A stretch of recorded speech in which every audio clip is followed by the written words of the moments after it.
Nous en avons. Pardon, Madame Lienemann.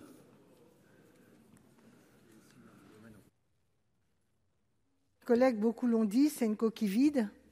Ça ouvre un débat qui, en fait, manifeste que pour les réponses immédiates attendues, il n'y a quasiment rien de significatif, si ce n'est quelques revalorisations salariales bienvenues du Ségur. Mais tout le monde est conscient du fait que c'est à des années-lumière des besoins immédiats. Des besoins dans les EHPAD et des besoins pour voir à moyen terme comment on consolide à la fois, comme l'a dit Mme Lubin tout à l'heure, le maintien à domicile et une stratégie progressive pour aller vers les EHPAD quand c'est vraiment incontournable et souhaité. Donc, moi, comme la plupart de mes collègues, et en tout cas comme le groupe communiste, je voterai pour l'abandon de cet article parce qu'on est dans un théâtre d'ombre qui est nuisible à notre démocratie. La plupart de nos concitoyens disent « youpi, il y a une 5e branche ». Ça y est, enfin, on prend en compte la question de l'autonomie, d'ailleurs que ce soit le vieillissement ou du handicap. Et en réalité, c'est un brouillard total. Ce n'est pas de moyens significatifs, et en particulier, il y avait un rapport qui a été fait à l'Assemblée nationale entre Mme Hilborin et Mme Fiat sur les EHPAD, dont on ne voit pas les conclusions qui seraient mises déjà dans ce PLFSS, alors qu'on pourrait l'avoir.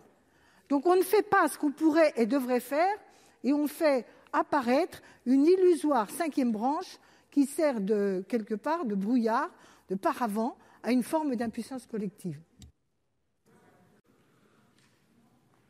Non, par Madame Lienemann. Non, je ne suis pas tombée, c'est mon vidéo qui est tombée, enfin mon branchement. Oui, ça peut paraître un amendement de formalisme, puisque nous proposons d'enlever le mot équité pour mettre le mot égalité. Mais derrière ce formalisme, il y a finalement toute une philosophie de l'intervention publique et une certaine idée qu'on se fait de l'intervention républicaine. En l'occurrence, nous considérons que la Caisse nationale de solidarité pour l'autonomie doit avoir une vocation de garantir l'égalité des droits et pas simplement un juste traitement. Pourquoi l'égalité des droits et un juste traitement ? L'égalité des droits, ça ne veut pas dire l'uniformité de la réponse qu'on apporte à l'égalité pour faire vivre l'égalité. L'égalité des droits, c'est qu'il y a des principes qui sont les mêmes pour tous, et évidemment, il y a des paramètres qui dépendent du niveau de la dépendance, de toute une série de circonstances. Mais vous savez, ce glissement sémantique, c'est justement une des thèses qui sépare le modèle anglo-saxon et le modèle républicain. Je vous prends un exemple. Il y a des débats à l'ONU pour savoir s'il faut un traitement équitable des femmes ou il faut l'égalité homme-femme. Eh bien, c'est clair pour tout le monde que ce n'est pas la même chose, l'égalité homme-femme, qu'un traitement équitable des femmes. Et donc, on est là, derrière les mots. Il faut faire attention à ne pas glisser vers un projet politique et culturel qui ne correspond ni à notre histoire, encore moins à l'histoire de la création de la sécurité sociale avec le Conseil national de la résistance, ni même à l'affirmation de la promesse républicaine dont chacun a bien conscience qu'il faut lui redonner toute sa force aujourd'hui. Bien, merci. De vote, Madame la ministre Lienemann. Mes chers collègues, Monsieur le ministre, Madame la présidente, on a l'impression d'être hors sol, là. On n'est pas en train de faire un exercice théorique de comment on construit une 5e branche dans l'absolu, hors du réel. Le réel, c'est qu'il y a besoin d'argent aujourd'hui pour la dépendance, pour le fonctionnement des EHPAD et pour l'ensemble des politiques qu'il faut mener en cette direction. Donc, nous renvoyer en permanence à la conférence des financeurs, c'est une mesure dilatoire. Parce que rien n'empêcherait de voter des recettes et de continuer le chemin pour améliorer le dispositif. Même si, comme on l'a déjà dit précédemment, on a complètement inversé la donne. Mais il y a besoin d'argent, parce que vous êtes très contents des sommes que vous annoncez. Mais la réalité, c'est que ça ne va pas permettre de créer les postes nécessaires, que ça améliore la rémunération, très bien, mais que les problèmes dans les EHPAD ne font que s'accroître. Donc, je donne les EHPAD, mais il y a d'autres éléments de la politique de prise en compte de l'autonomie.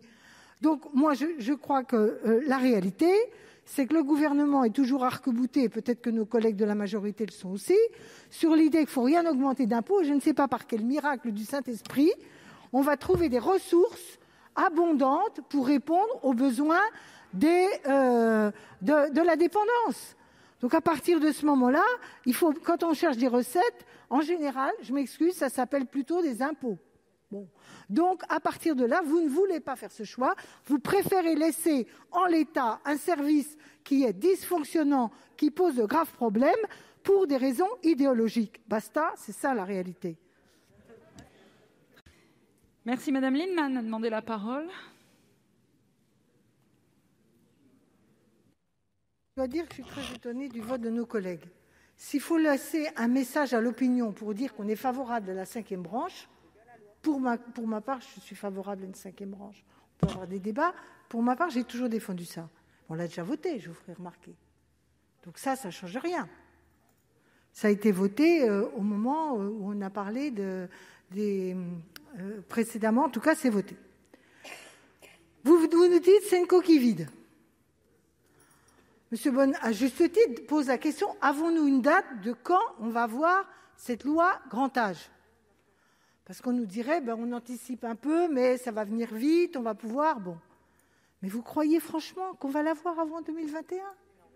Mais vous croyez pourquoi ils l'ont mis au PLF ?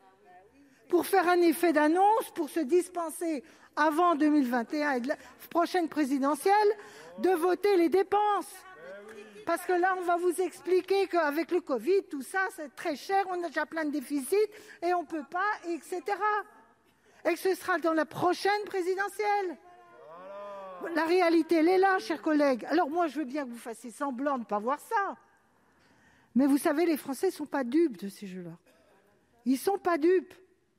Ils attendent du sonnant et du trébuchant, du concret et de l'opérationnel. Ils attendent une vision globale de l'avenir pour notre vieillesse parce que ça angoisse la société française. Qui sait que c'est un des grands défis qu'elle va devoir relever ?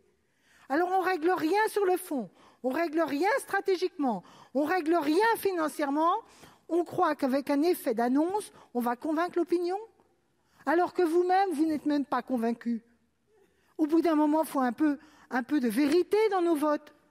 En tout cas, moi, je demande à chacun d'avoir en conscience une réflexion, de se dire que sur un sujet comme celui-là, on ne peut pas faire semblant.